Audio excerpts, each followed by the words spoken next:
appreciation is presented to Don Franks for your loyalty and devotion to the Windsor Shad Derby. Thank you.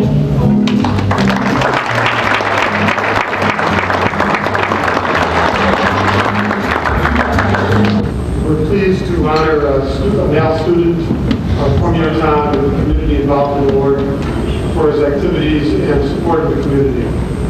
And let Mike present the award. This year's winner is a member of the Windsor Volunteer Fire Department, a student writer for the current co-director of public relations for the Student Council, member of the Student Council Executive Board and General Assembly. He co-directed Silverfest, is vice president of the senior class. This year's recipient of the Hartford Courant Community Involvement Award is Jason Smith.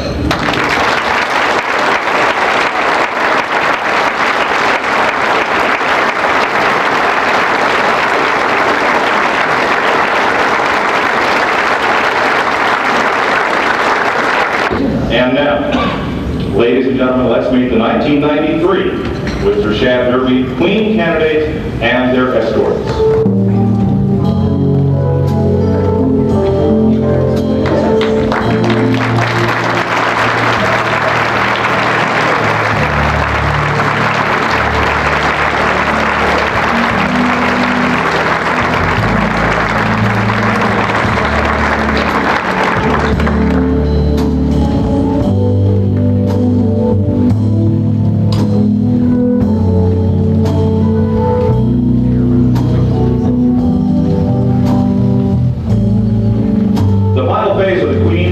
Competition takes place this evening as each candidate is presented to you folks and to the judges.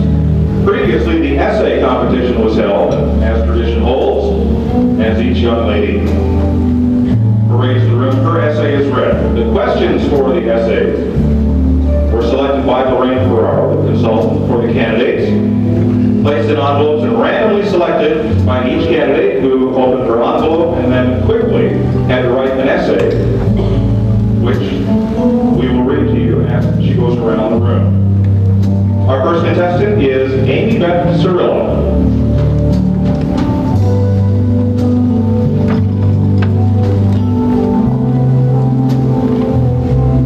Hi, my sponsor is Windsor JCs, and my escort for this evening is Joseph Barnoli.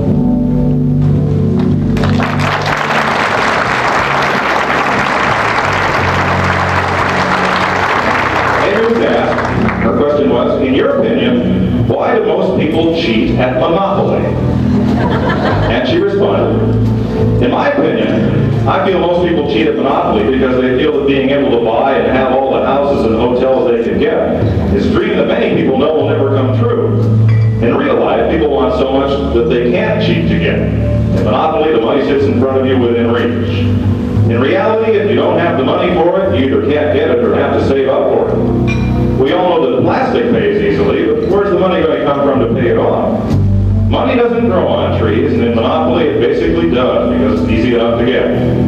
Picking a card up in Monopoly saying collect $50 from each player, it's much easier than paying $1 each week for a quick pick at the store and winning $2. Playing the game Monopoly and the Monopoly of life are two very different things. Monopoly is a game board where you start off with money, and you're able to go back and forth gambling.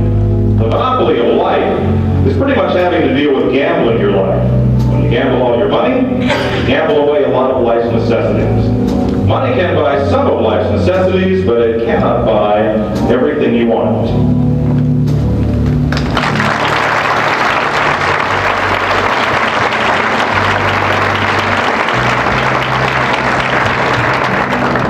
Amy Schwartzel.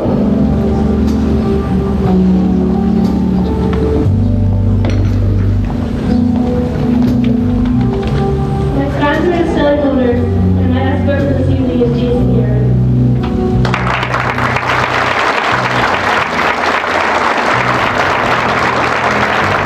Amy was asked to comment on the quotation, "It is better to bend than to break."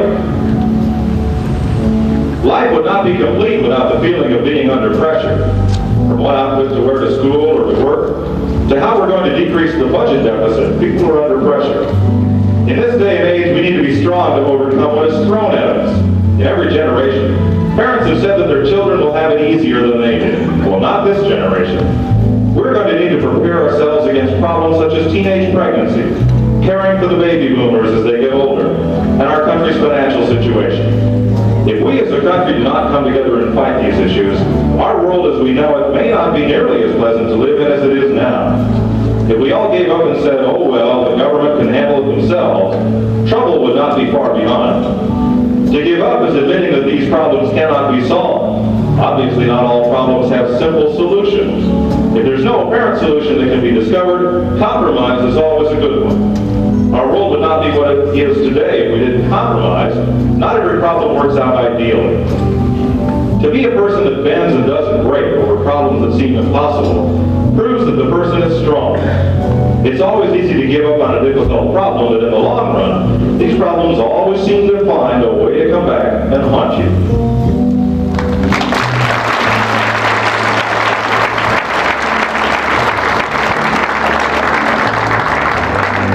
Denise Michelle Wines.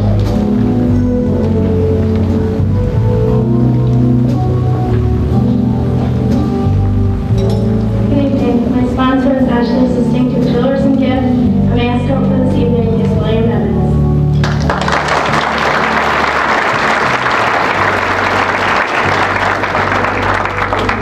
Denise was asked, what will it take to remove fear of violence from the daily lives of average Americans?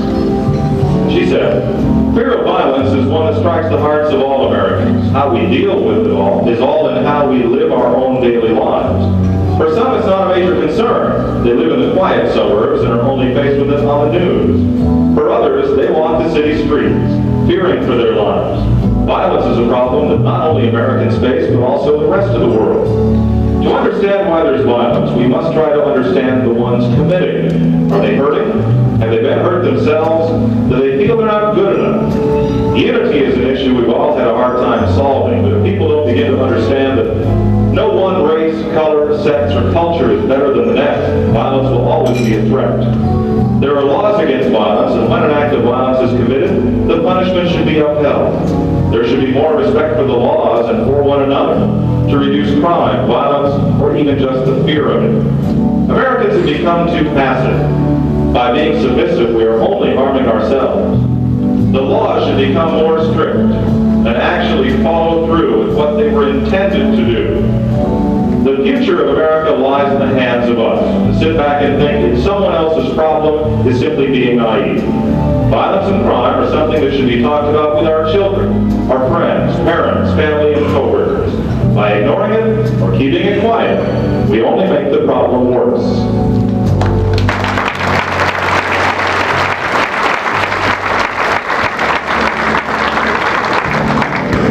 Stacy Ellison.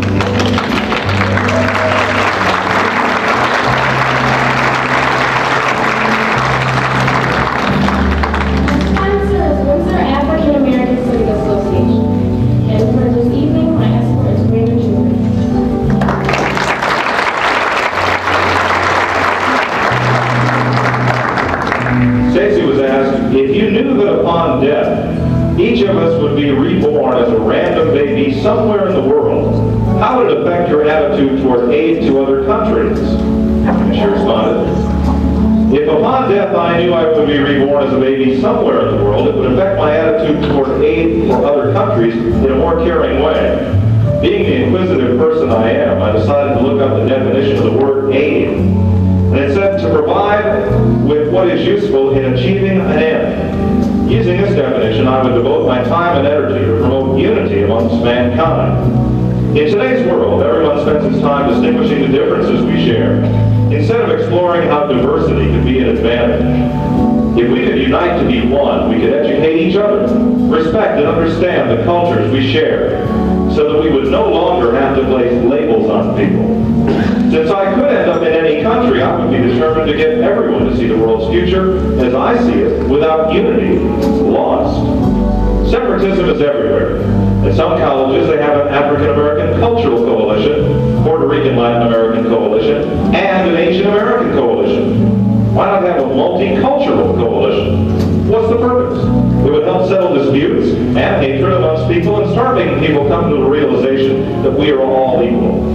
As a young African-American woman, I feel I'm faced with day-to-day problems with discrimination, but I'm strong enough to realize all people are faced with these same problems. How can we live as one people, in one nation, when everywhere we turn in our daily lives, separatism is being promoted?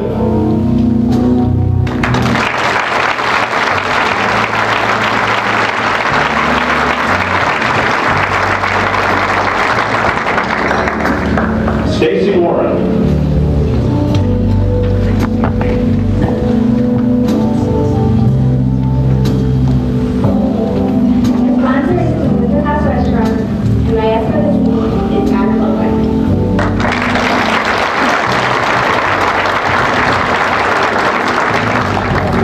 The question that Stacey drew was to comment on the following quote: "Hate is a prolonged form of suicide."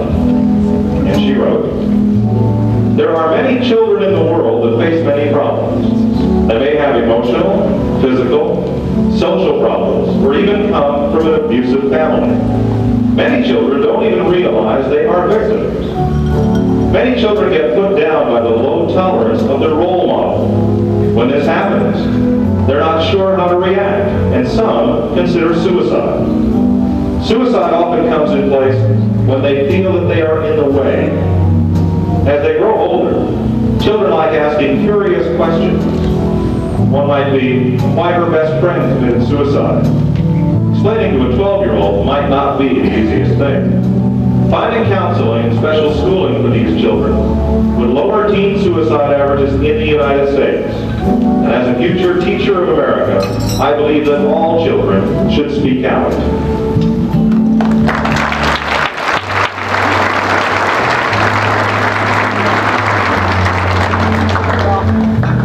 Amy Raphael.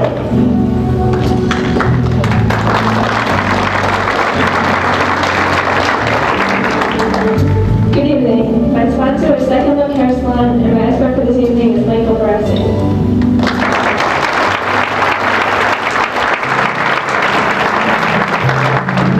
Next year, would the folks that do the questions get with the rod and gun flow?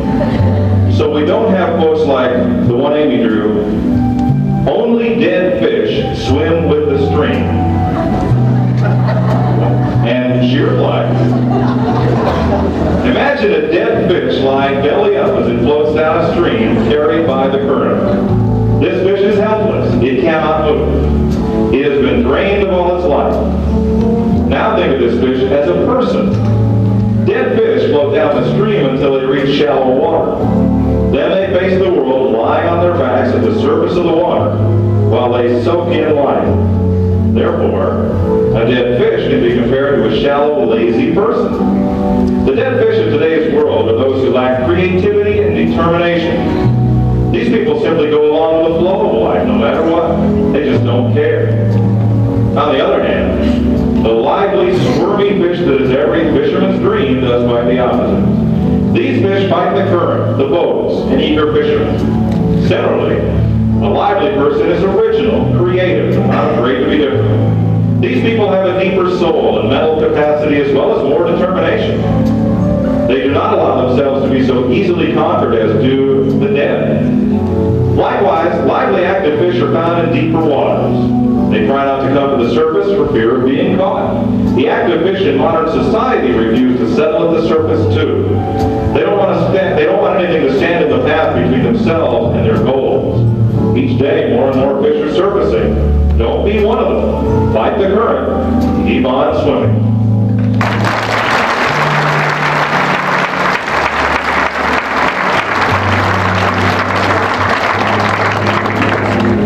Megan Bacho.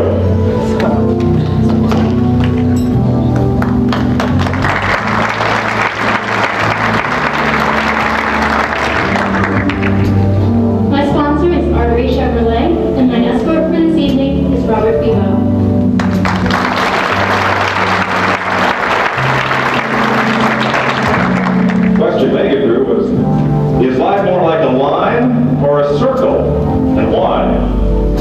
She wrote, after reading this question, the first response triggered within me appealed to my intellectual nature. I was being asked to compare life to a geometric figure. The artist within me said, a line draws boundaries. It creates divinity and separation. The line is unmistakable, strong, but rather unyielding. The circle, on the other hand, is a continuum. Its smooth curves are pleasant to the eye. It represents a force, whole and unbroken. The historian inside me decided to speak up as well. The line represents an obstacle, something that man searches to find the end of, but will never cross during his lifetime. It represents struggles and triumphs, but then the circle represents unity. Its shape is complex and mysterious. It leaves many questions unanswered. Well, then the philosopher within addressed the question. If life were a line, it would drag on the never-ending change of emotion or genre. The days would steadily follow one by one, strong and repetitious, but never deviating from the mean. The past would look like the present and the present like the future. If life were a line, people wouldn't be subjected to the trials of a bad day or the joys of a good one. But the circle is the symbol of the eternal optimist, playful mix of sorrow and glee. Good days could be followed by bad ones, and situations would always be subject to change. No matter how bad things got, nothing would ever be permanent. As a whole person, I decided that life is best represented by the circle. Life is all of these ideas, a continuum, a symbol of unity, balance, and mystery. And as a young person, I remind you that life is like a circle because every bad situation is temporary, and the next day is likely to bring joy.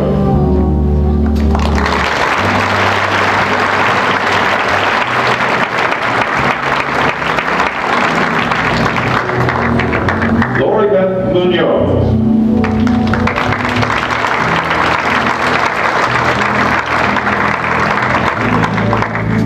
My sponsor is J.C. Landscaping, and my escort for this evening is David Union.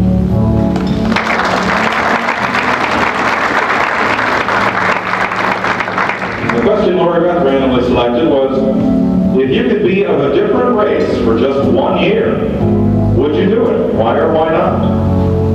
And she wrote, to be another race, to venture within the unknown confines of another's culture, to honestly feel what it is like to finally walk free among men or live burdened with prejudice. While I feel it's important to develop a respect and understanding for another person's culture, I do not think that one must change her race to do so. I would not choose to change my race for a year because it's not the skin color that makes me a person, it is attitudes and beliefs. Altering one's melanin is merely scientific. It does not modify the mental makeup of the person. If I changed the color of my skin, perhaps society would change in how they treated me. But would I feel a change? Would my attitudes and beliefs be different? No, they wouldn't. What I believe is that no man, rich or poor, powerful or weak, black or white, is more important than his brother. We're all the same. We're all inhabitants of this planet, and no changing of race can do anything more than what we must do, educate and respect one another. Looking ahead at what the future holds, I see a culturally diverse, ethnically colorful world waiting for me. I understand and appreciate the differences, but nothing can make me fully know what they live. A black man is a black man forever. A white girl merely grows into a white woman. They never change, never become something they're not. My race is not who I am, but what I am. My skin color may change, but my beliefs and attitudes will not. I will still believe that man should love man, no matter who he is or who his father is. When you look at your neighbor, do not think to walk a mile in his shoes. That won't change you. What we must realize is that to fully understand our neighbor, we have to learn to accept and respect one another.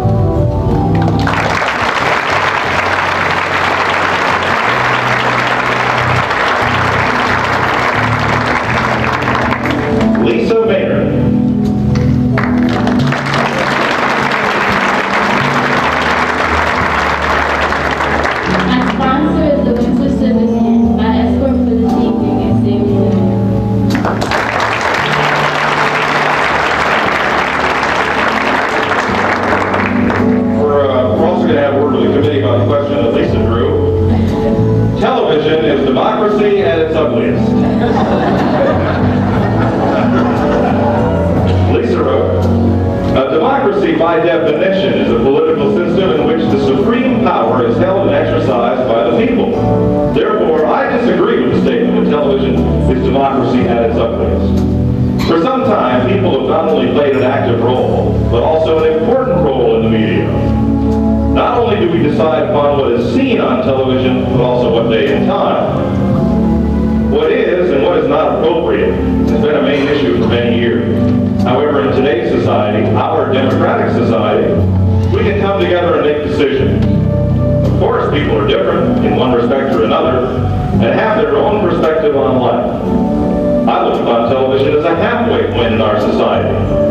For some, television is a means of support. For others, it is a companion.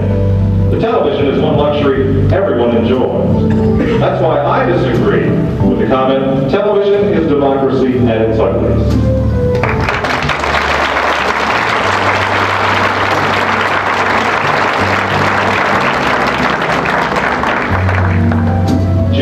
Striker.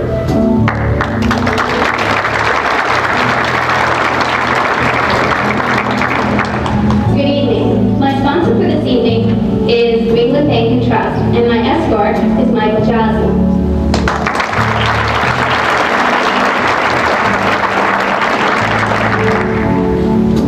Those of us who remember the first Shad Derby will be interested to hear.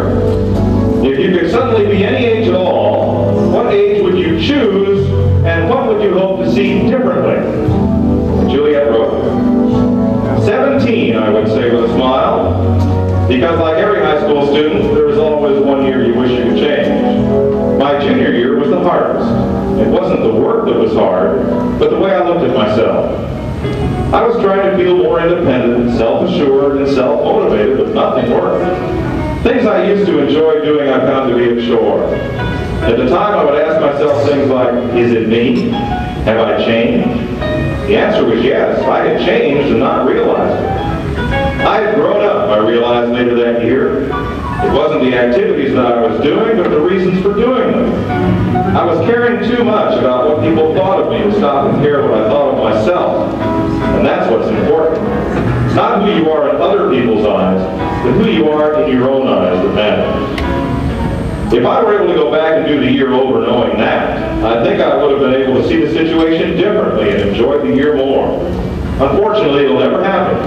Like many other people, when I think back on that year, the first thing that comes to mind is, if I only were able to do it all differently.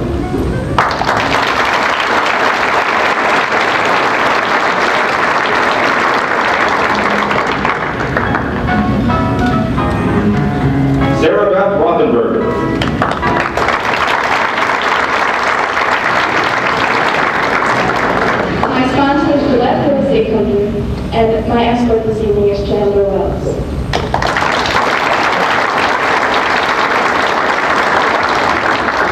I want you to know this question is being forwarded to the Mayor of Windsor, England, before he gets on the plane. Sarah's question was, if you, and only you, knew that there would be nuclear war in 1 week, what would you do? And she wrote, there are so many things that are not said before it's too late. So many things put off until the last minute. If I were to learn there would be a nuclear war in 1 week, I would do the things I've always dreamed of with the people I care about most. Since I'm the only one who knows about the war, I would not create any unnecessary worry in my loved one's mind. Although I've only experienced 18 years of life, learning about a nuclear war would bring to my attention the groups of wonderful people in my life. With this realization, I would thank each person for their care, their friendship, and love.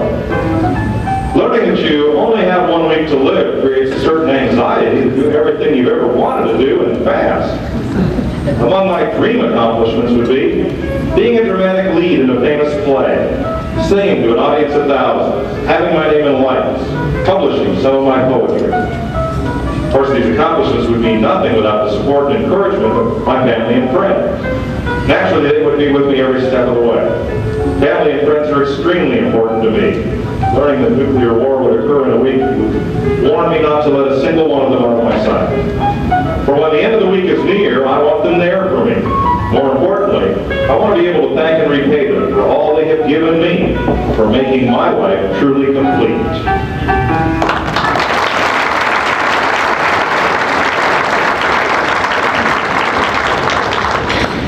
Phyllis London.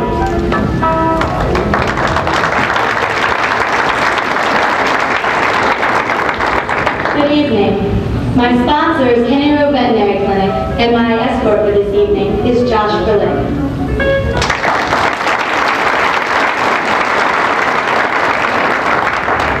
Phyllis's question will be forwarded Monday to the town manager and town council. And it was, comment on the following Sigmund Freud quote. Being entirely honest with oneself is a good exercise. She wrote, being entirely honest with oneself is a difficult but beneficial exercise. Many people are not entirely truthful with themselves because they're afraid of what they may find. However, if a person looks deep down inside herself, she'll find nothing more than a responsible, confident individual. In today's fast-paced world, it's extremely important to be responsible. But to be fully responsible, a person must be honest with himself. If an individual doesn't trust his or herself, how can others be expected to? The more honesty a person has within, increases the respect people hold for her. If an individual wants to be respected, she must first prove herself responsible. As well as being respected, a person must be respectful of others' opinions. This is a simple task for those who are honest and secure with themselves. Recently, I've examined my friends, my family, and my own life, trying to discover my true self. If I had to analyze the steps I've taken to become the person I am today, much to my surprise, I'm not perfect. I've seen the way I react to my challenging circumstances and have learned how I want to act in the future. I've come to the realization that I'm proud of who I am and what I stand for. I'm a realistic, dedicated individual, and I'll continue to be honest with myself so I can achieve my goals. Being a young woman about to face reality, I must be true to myself, for I'll need to be responsible and confident. With honesty, I will be forced to take responsibility for my actions and be confident in knowing that I will never fail.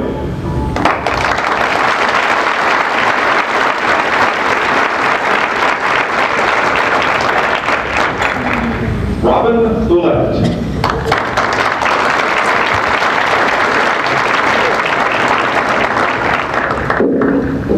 My sponsor is the Windsor Lions Club, and my escort for the evening is Matthew Taylor.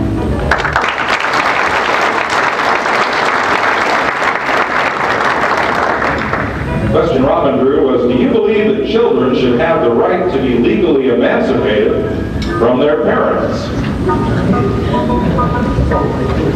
And she wrote, the bond between parent and child is a sacred one.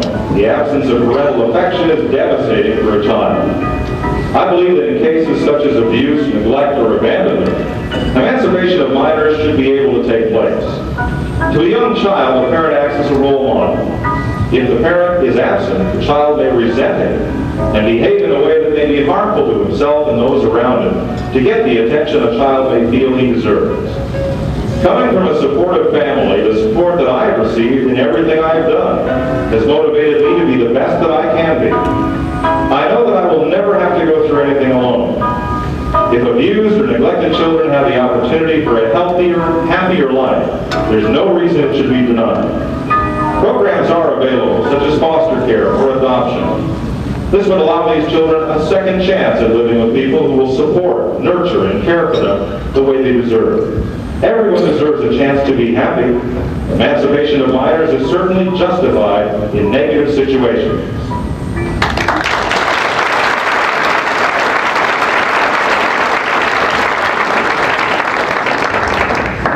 Courtney Colmore.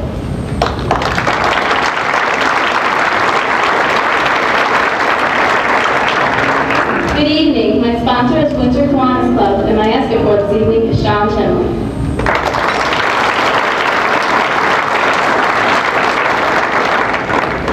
Courtney was asked to respectfully discuss one mistake God made in creating the human race. And she wrote, when I teach Sunday school class, I tell my students that God has done everything for a reason. I'm not saying that God did everything for a good reason, just for a reason. If God were to look down on the world of the human race, he could see what I see. No one is ever entirely happy. Society complains, argues, and disputes every day, whether it be at home, school, work, or even at social events.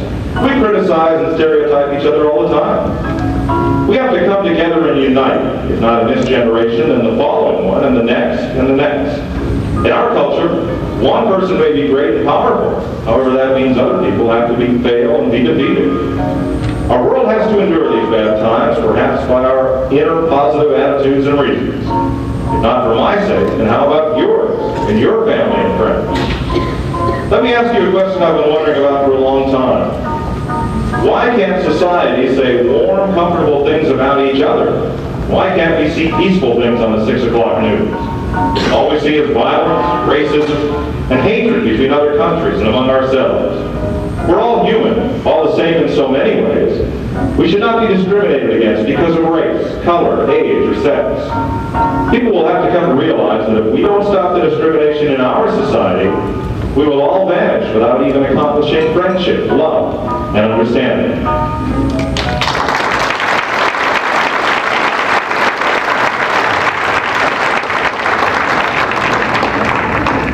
Amy Rosowskis.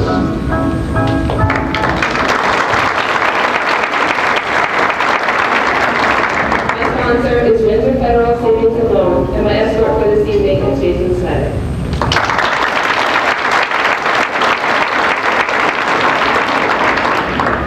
Amy's question was, suppose you were given 2 of Cupid's magic arrows and could use them to inspire love. Whom would you shoot? And she wrote, having 2 very powerful arrows and only using them to inspire love in 2 solitary people without helping anyone else defeats the purpose of the chance to help. I would want the 2 arrows to have a ricochet effect on society. So by shooting 2 powerful and influential leaders of the world, the effect is transferred onto his or her actions and the people he or she influences. However, love has 2 very different definitions. In the scope of helping as many people as possible, I choose to think of love at its base as an awareness and respect for human rights. But I'm unwilling to stop there. Love is forgiveness, acceptance, and caring. It's the act of putting others' needs before one's own. There's no reason to inspire love in 2 people when they do not or cannot use the love they have to inspire others to love. I would first shoot one of my magic arrows at President Clinton. With love, he would have a greater acceptance and understanding of our people and ideas that make our country unique.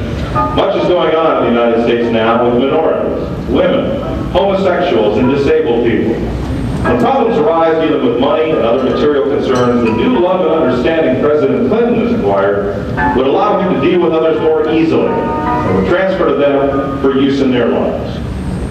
Saddam Hussein is an impressive military leader in the world community. The whole world watched in anticipation during Desert Storm.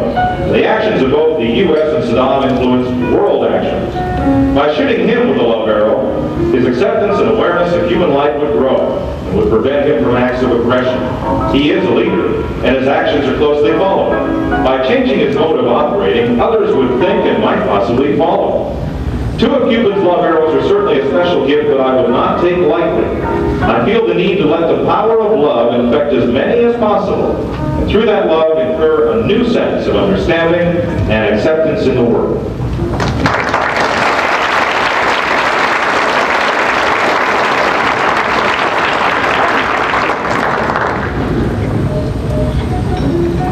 Ladies and your escorts, we thank you.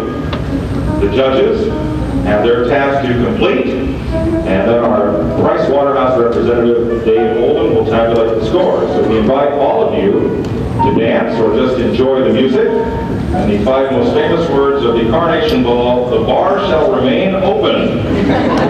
Drinks is written here until such time as the judges finish their deliberations and Dave has tabulated the results. So we'll be back once that is done. Thank you all.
Once again, candidates for 1993 Shad Derby Queen and their escorts.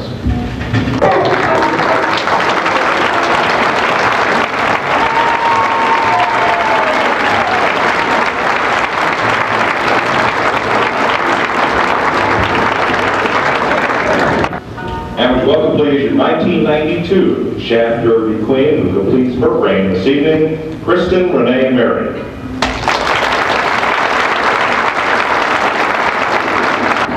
Good evening, ladies and gentlemen, judges, and the 1993 Shad Derby Queen contestants. It is a great honor for me to be here again for a second year in a row. One of the best parts about being here this year is that I can relax a little and enjoy the evening. While reflecting back upon the 1992 Shad Derby Coronation Ball and all the events that took place between that night and tonight, I became more aware of how quickly time passes. I can better recognize the underlying meaning of Carpe Diem. Tonight represents both an end and a beginning for me, and because of this, I see many positive and a few negative aspects. Tonight is an ending because in a few minutes, I will no longer reign as the Shad Derby Queen. Although my initial reaction is one of sadness, I'm happy knowing that I will be passing on the crown to another young woman who will be able to partake in the many special events that I did. Running for Shad Derby Queen and then being named as such has been an enriching experience that increased my confidence and self-esteem. I want to thank all the people and volunteer organizations that helped make the Shad Derby Festival a continual and successful part of the Windsor tradition. Windsor has taught me the importance of taking time out of the busy schedule to give of myself and work with others to achieve a common goal of betterment in our society.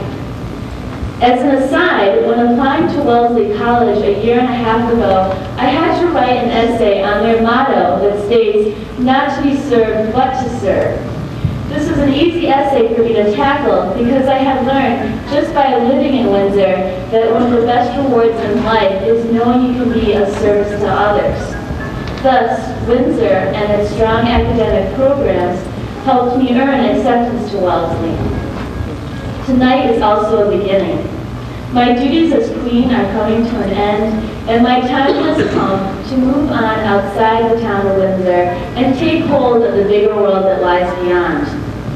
I hope to take with me on this journey of gaining a higher education in a new community what Windsor has so graciously given me. That is a wonderful past to look back upon and a strong sense of the meaning of community spirit. I would like to share this with others so that they too can make a difference in the world.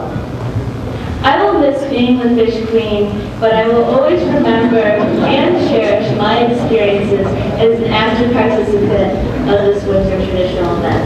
Thank you.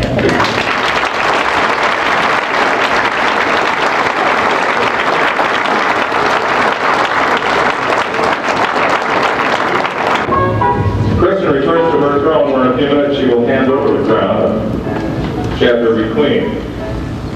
As we begin our awards presentation, I hope that each of the young ladies that participated in this year's competition has enjoyed the experience and will take from it memories of the competition and the community involvement that will stay with them for the rest of their lives.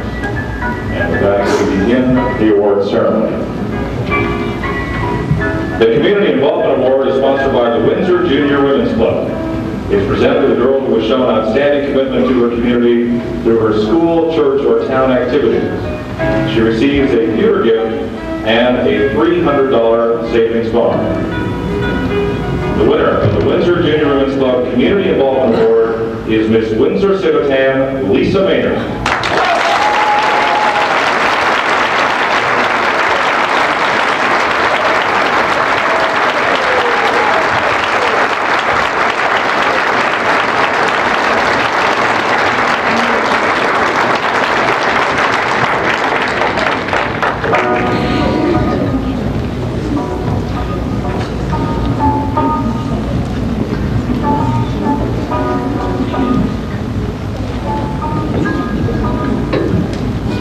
next award is for Miss Congeniality,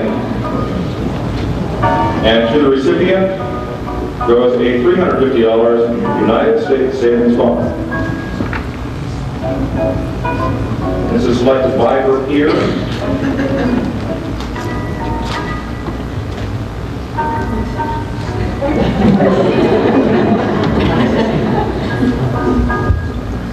And the winner is Miss Windsor Afro-American Civic.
Guys, you want anything else this week? They're fishbowl. These awards are special awards. The ladies that just won them are still eligible for Shad Queen and the 3 Princess Awards. There'll be a second, a First Princess, and a Royal Princess, and then Shad Queen. All of the Savings Bond Awards, by the way, are presented by the Hartford Current. And to the Shad Second Princess, a $600 United States Savings Bond. And our second princess is Miss Kiwanis Club Courtney Colmorgan.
The Shad First Princess this year receives a $1,000 savings bond. Our current redeemable will have New England Bank and Trust Company.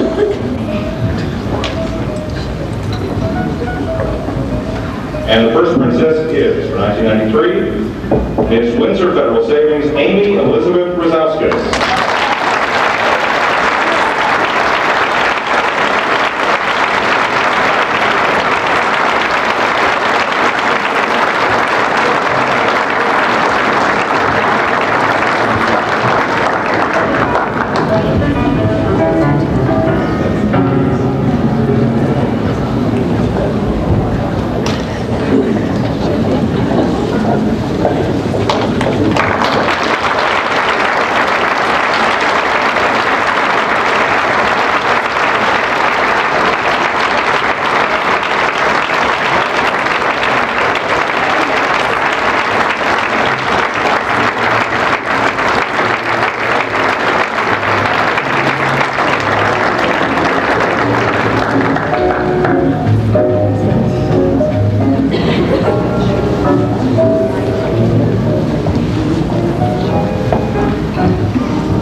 The Princess Royal serves as the first attendant to the Shad Queen, and in the event the Queen is unable to fulfill any of her commitments, the Princess Royal will take over the Queen's duties.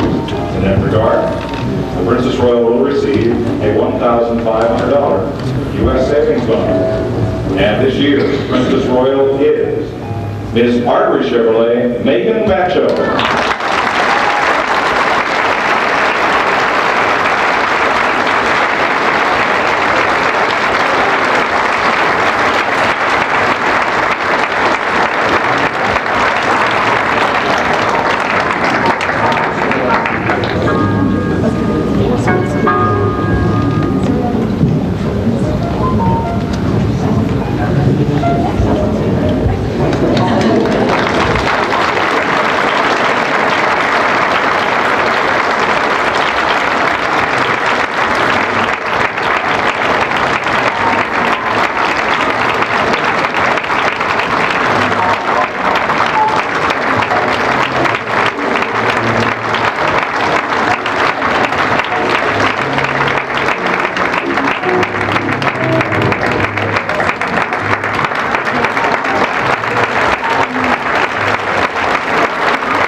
Continuing a tradition begun here in Windsor in 1966, the Shad Queen will be crowned by her predecessor, will receive her flowers, will walk to the attention of the group, and then be seated along with her court.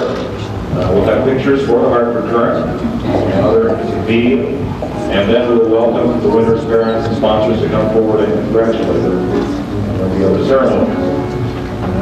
Shad Queen this year receives the United States Savings Bond at the amount of $2,000 and will reign as Shad Queen throughout the festival and for a period of 1 year. Mr. Oldham.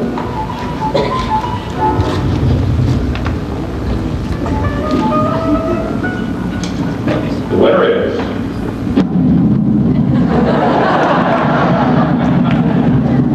Miss JCLA.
want to hear those wind instruments, and we hear them. We hear the wind instruments.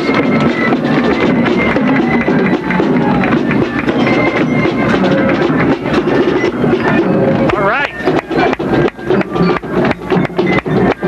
Kids are doing a great job marching in step. And who's coming up behind? Amy Cirillo from the Windsor JCs. All right, Amy, you're doing wonderful. She's got a nice smile. Here comes Denise Wise from Miss Ashley's Distinctive Jewelry and Gifts. She's doing a great job here today.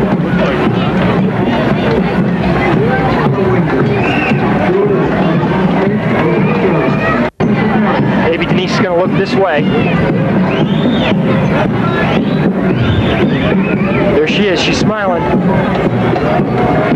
All right. That was a nice wave over toward us. She's doing a great job here today.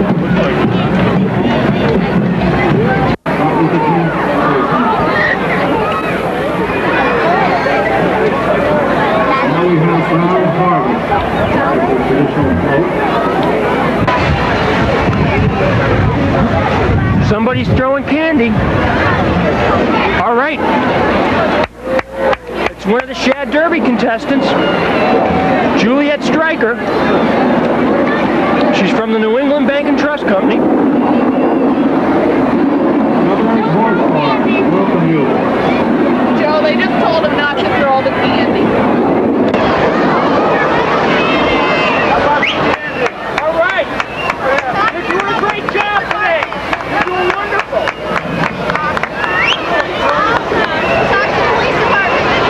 She looked sharp with the sunglasses, but she couldn't throw any candy. Here's Amy Raphael. Hi, Amy!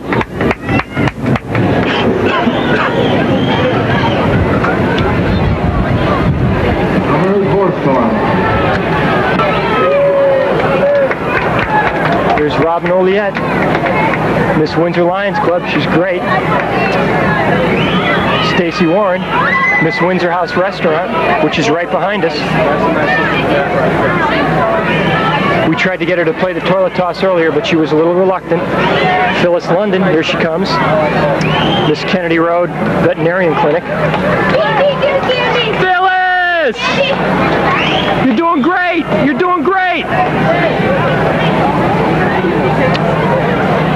Doing great!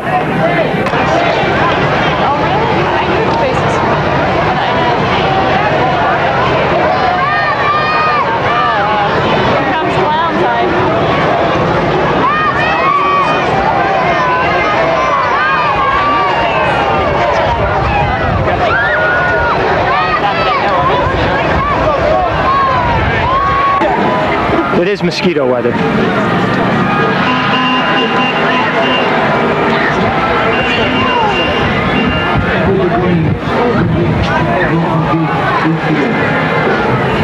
A lot of highlights in today's parade.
Gillette Real Estate.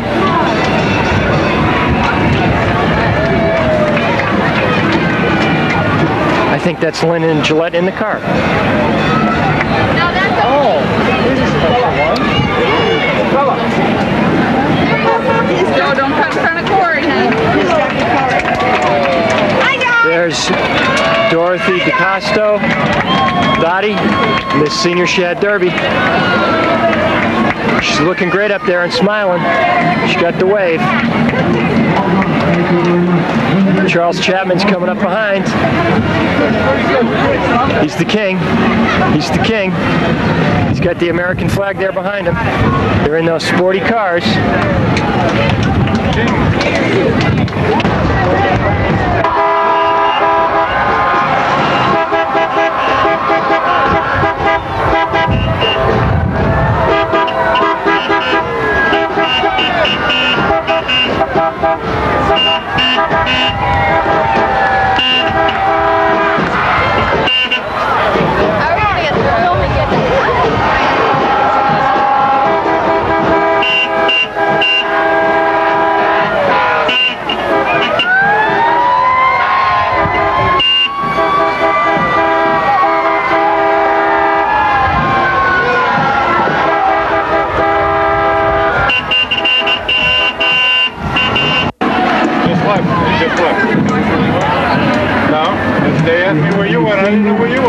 Here's Miss Windsor Civitan. Lisa Maynard. There's Lisa Maynard. She's waving. Oh, we got a big smile and a big wave. She's doing a great job.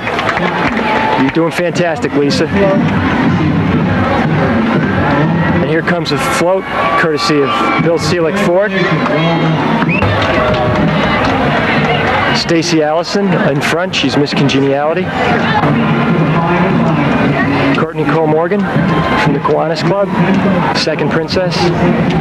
Amy Elizabeth Wazakowska, first princess. Megan Bacco, Princess Royale, and Laura Beth Muntz was the queen this year. They all look great up there, and it's no doubt it's a hot day up there, and they've met a lot of fans here today. I'm sure they're enjoying it.